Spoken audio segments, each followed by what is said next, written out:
birthday to you. Okay, make a wish. Make a wish.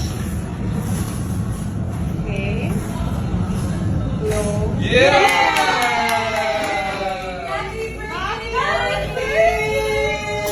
Muling ipinakita ni Marjorie Barreto ang pagmamahal niya when it comes to family. Kaya naman marami ang natuwa ng ibahagi ni Linda Marie Gorton ang ilan sa mga photos na nakabanding niya si Marjorie Barreto at ang mga anak ni Marjorie na sina Leon, Julia at pati na rin si Claudia.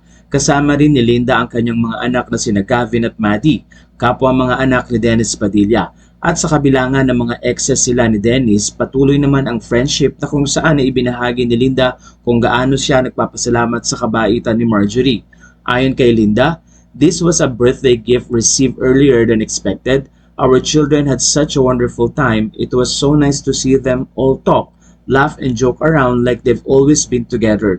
And it was really a beautiful thing to watch. But mainly, I would like to greet you a belated happy birthday, Marge. You are truly an exceptional woman. I admire your courage and strength and how you face challenges with determination and grace, wishing you all the dreams your heart desires."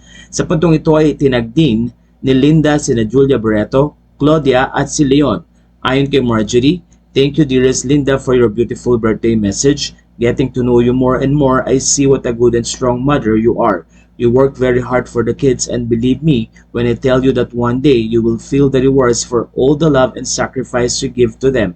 I will always be a call away, you know that. It was truly touching watching our children together and happy as they should be. Let's make sure they grow up in each other's lives. We'll get together soon. In the meantime, please have a great life and love yourself a little bit more every day. Happy birthday to us. Sending you lots of love." Ilang mga mensahe naman at pa-heart ang ibinigay ni Marial Padilla. Dito ay muling ipinakita ni Marjorie na suportado niya si Linda at wala sa kanya kung ano pa man ang mga issue. Ang mahalaga sa kanya ay close ang magkakapatid at ready siyang tulungan si Linda sa lahat ng oras na kailangan siya nito.